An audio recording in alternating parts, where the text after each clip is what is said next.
What's going on, everybody? This is MDENT313, and I'm back at y'all with another one. Man, when you're doing these videos on these phones, man, it never fails. You get 2, 3, 4 phone calls. You'll be sitting at home, you won't get not a single phone call unless it's a telemarketer. But anyway, what I want to talk about today is the eerie similar between Gervonta Davis and Iron Mike Tyson. And I don't mean fighting style, because we know that Mike Tyson primarily fought out of a peekaboo stance. Gervonta Davis tend to fight out of a high guard, but other than that, it's a lot similar, right? And I want to start with Iron Mike Tyson, right? When you talk about Iron Mike Tyson, you're talking about one of the greatest fighters in history. Guy who was mean, extremely athletic, fast, crazy fast twitch muscles, devastating counter puncher, great jab for a shorter man, hand speed was off the charts, had a chin, with his peekaboo stance, he was able to slip punches and hit you, but you couldn't hit him. I mean, he fought extremely well, right? You got a brother from, Brownsville, New York, fighting out the gym in Catskill, trained by the legendary Customato, who trained legendary fighter Floyd Patterson, one of the greatest fighters of all time. He taught Mike Tyson the art of fear and how to use and utilize fear extremely, extremely well. Mike Tyson, he may not be the most articulate guy and the most intelligent guy, but when it comes to the sport of boxing, his boxing acumen is vastly underrated and underappreciated. It don't get enough credit, and it's not talked about enough. One of the guys who praised Mike Tyson's boxing knowledge was Lennox Lewis. I remember Lennox Lewis telling a story about how, I believe when Mike Tyson was 19, his trainer at the time brought him up to the gym to spar Mike Tyson. And in between sparring Mike Tyson, they would sit down and watch film, and he said Mike Tyson taught him so much about the art of boxing and the sweet science, and how Mike Tyson was able to break down fights was masterful, right? But it was something about Mike Tyson, right? In the interview I watched with Mike Tyson, he talked about how every fight, even leading up to the amateurs, going into the pros, that he was terrified. He was extremely scared. He was nervous, but he was able to hide that and mask it in a way that was so brilliant. You would have thought Mike Tyson was the toughest guy that you've ever seen, right? And that's something I think Gervonta Davis, coming from the city of Baltimore, he has adapted that mentality and that mindset as well, right? He's able to intimidate you in press conferences. He talk crazy to you. You don't know, what's coming, what's next, why he's so upset. You can't get a beat on him, and the fact that he's not extremely articulate with his words, it really scares you, because you're like, man, this dude gonna kill me, right? But with Mike Tyson, when he would get in the ring with guys, they may not have had the punching power that he had, but if they had the skill that he had, and they was able to take his best punch, and if they was able to be mean and nasty and hit Mike Tyson back, they was willing to take something to give some, and they was willing to be physical with him. They was willing to try to bully the bully. What I would notice about Iron Mike Tyson, he would be looking for a way out of the fight. He would be looking to, I wouldn't say get himself disqualified, but you could see slowly and slowly as the fight went on that the aura of invincibility, was slowly leaving. Mike Tyson, he had a durable chin, so it's not like, he's one of those guys that just fall and lay down or nothing like that. But you could beat the fight out of Mike Tyson if you was mean enough and if you was tough enough, right? When I go back and look at all of the guys, because the 80s and the 90s had great heavyweights, right? when I look at the guys that I know who Mike Tyson fought, but when I look at the guys he didn't fight, when you look at guys like Ray Mercer, when you look at guys like David Tua, just tough, mean, gritty guys. Now, he was supposed to fight Tommy Morrison, but unfortunately, Tommy Morrison, he come down with the HIV/AIDS virus, and, his career ended, unfortunately, it ended sooner than, what it should have. And unfortunately, he transitioned. Mike Tyson also didn't fight Riddick Bowe, which is another guy I would have loved to have seen the legendary Iron Mike Tyson fight.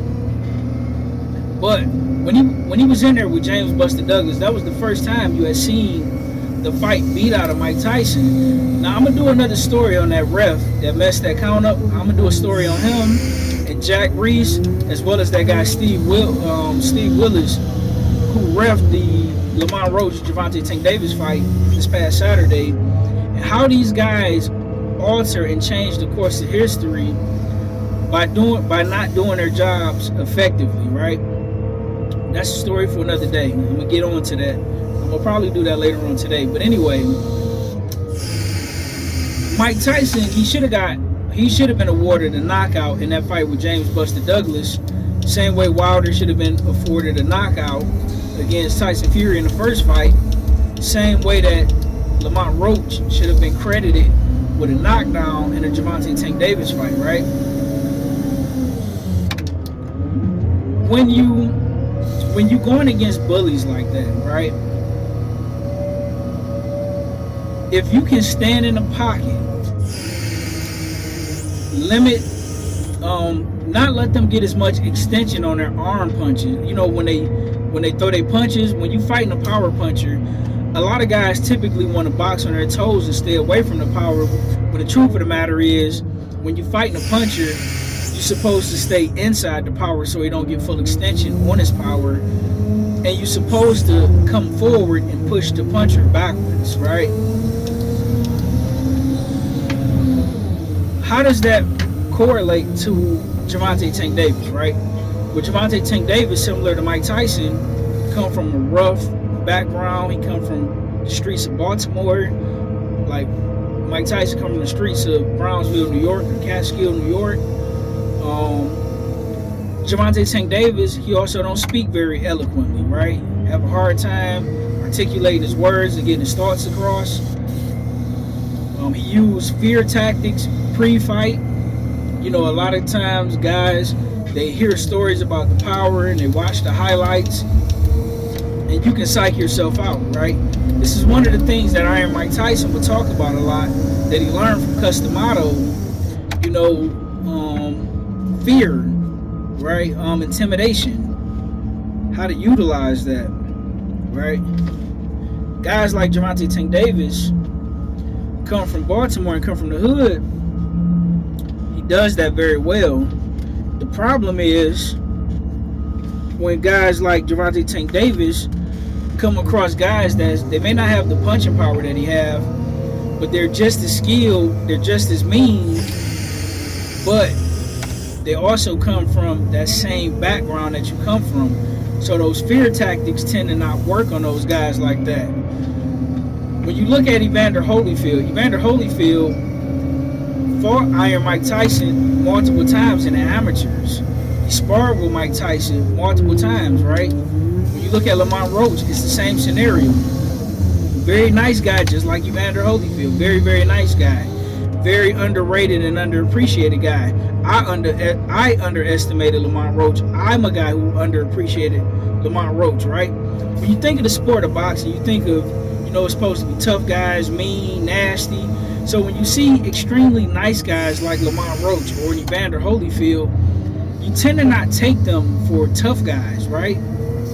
They speak very well, they're very articulate, but what goes unnoticed, because they don't talk about it as much, is that they come from a bad background too. They have a level of toughness, meanness.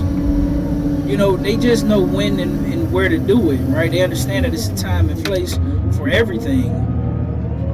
So for the first time, it's not that we haven't seen Gervonta Tank Davis down on scorecards before. We've seen him down on plenty of scorecards. The Rolly Romero fight, the Ryan Garcia fight, definitely the Leo Santa Cruz fight. So that's not strange territory for Gervonta Tank Davis to be in. The problem came when Gervonta Tank Davis was in the pocket and he was hitting Lamont Roach with some of his best shots. But Lamont Roach was taking it, walking forward and looking to dish out and administer some pain and some punishment. As well as Lamont Roach had the athleticism and the fast twitch muscles to match him skill for skill, defense for defense. Ironically enough, just like Evander Holyfield, who fought at a lower weight class, who started his career at cruiserweight, then came up to heavyweight, Lamont Roach, he's the 130-pound champion, and he's moving up in weight to 135. So that speed advantage, you know, when you're a smaller guy, you tend to have a huge advantage over bigger guys. You're a lot faster than them, you're quicker than them, you can explode on them, and it's hard for them to hit you when they got to punch down at you, but you can spring up and punch up at them. A lot of people think that being a smaller guy, especially in the realm of boxing, is a disadvantage, is actually an advantage. The problem comes when you get so used to being a smaller guy fighting these bigger guys that when you fight guys your size who possess a lot of the same abilities that you have and you're not used to seeing it on a regular basis, it presents a level of difficulty, you know, that you don't see coming.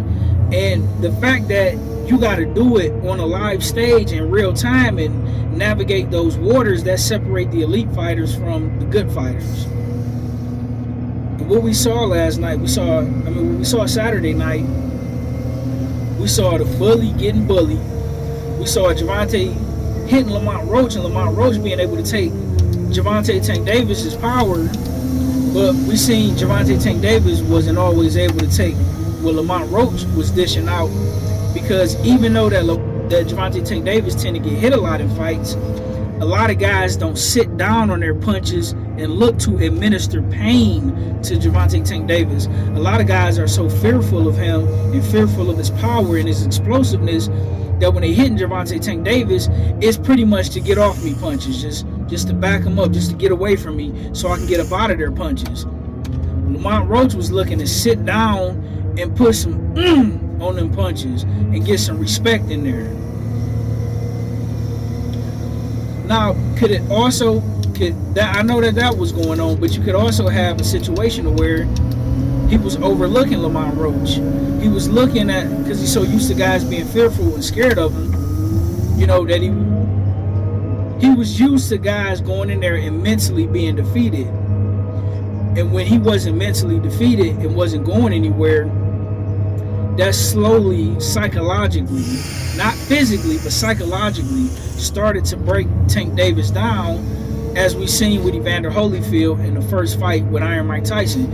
If you go back and you watch them first two fights with Mike Tyson and Holyfield, he was hitting Holyfield with some crazy shots, but Holyfield wasn't going nowhere. Then it was a lot of times that he was trying to hit Holyfield with some crazy shots, but Holyfield being he wasn't physically the smaller man, but he was a guy fighting at a smaller weight class, so he had the speed, the agile, and the defense of a smaller man. He was able to slip and roll a lot of those shots, just like Lamont Roach was able to do. And then when those big shots would finally come through, he was able to take them. And that wears down on you mentally when you're a puncher and you used to, and the guy, he backing up, he's showing pain, he's showing fear, or he just laying down. Lamont kept coming forward. He did not allow for Gervonta Tank Davis to stalk him, hunt him, set traps, you know, just do a lot of things in there. What I would notice about Lamont Roach, his footwork was brilliant. He stayed on the inside of Gervonta Tank Davis's right foot, which would force Gervonta Tank Davis to have to lean with his left, which a lot of times kept Lamont Roach out of range, as well as keeping his defense tight. When I look at what James Buster Douglas And Evander Holyfield would effectively do to Mike Tyson. What they would do is they would take a half step to the side or a half step back, and they would keep that jab on him, and they would hook him off to the body. But when they would feel Mike Tyson getting close, they would do a phenomenal job of tying him up, as well as doing some gritty, grimy things. You know, that's legal in the sport of boxing. But when you're able to bully the bully, you know, it takes something from them. In that fight Saturday with Gervonta Tank Davis and Lamont Roach, Gervonta Tank Davis went up with his shoulder and he checked the shit out of Lamont Roach right to the chin. And Lamont Roach, he freed up his arm and he hit Tank, and Tank bagged back, and Lamont just went forward, and he was bullying Tank in there, man. He was actually, it's weird because he was actually the bigger man, just like Holyfield was with Mike Tyson. And, man, it was man, that was an incredible performance. But listen, the main difference between Iron Mike though and Gervonta Tank Davis, Iron Mike Tyson's defense is far superior to Gervonta Tank Davis. One of the problems is because when you're a shorter guy fighting taller guys, especially taller guys who know how to use the jab, when you fighting in a high guard to walk somebody down, you're blinded. So it's hard for you, when you do get in range, to really pick your shots and see what you want to do. You can do it, but it's too far few and in between, which is why a lot of times Gervonta Tank Davis finds himself down on these scorecards a lot. What Iron Mike Tyson did as a smaller man, because he fought out of the peekaboo, and unlike Gervonta Tank Davis, who had phenomenal head movement when he would bob side to side, that allowed for him, when guys would miss shots, he could strategically pick where he wanted to place his punches and let off his explosive combinations, which is why Iron Mike Tyson, when it comes to the art of throwing an uppercut, he's the best one to have ever perfected that punch. Because he can see everything, and he's always in position to strike. And he's so fast that if you throw a hook or uppercut or even a hard jab and you lean in, you were susceptible to devastating hooks and uppercuts from Mike Tyson. Whenever Gervonta Tank Davis, when he mastered his jab, because he don't use his jab enough. Gervonta Tank Davis have beautiful footwork, but he don't use his jab enough. He don't throw enough punches, and he blinds himself using that high guard way too much. I believe that if Iron Mike Tyson were to train Gervonta Tank Davis, Gervonta Tank Davis would be 3 to 5 times a better fighter than what he is today. Mike Tyson, even though he was a fearful guy, like I believe Gervonta Tank Davis is, Mike Tyson had a lot more confidence than Gervonta Tank Davis, because Mike Tyson fully believed in the art of fear because he was trained in it. Gervonta Tank Davis wasn't truly trained in the art of fear. It's kind of like something he kind of picked up and notices about his opponents when he tend to fight them. But listen, let me know what you think about the similarities between Gervonta Tank Davis and the legendary Iron Mike Tyson. I hope that Gervonta Tank Davis give Lamont Roach a rematch. I'll gladly pay $80 for it. Let me know what you think in the comment section. Like, share, and subscribe.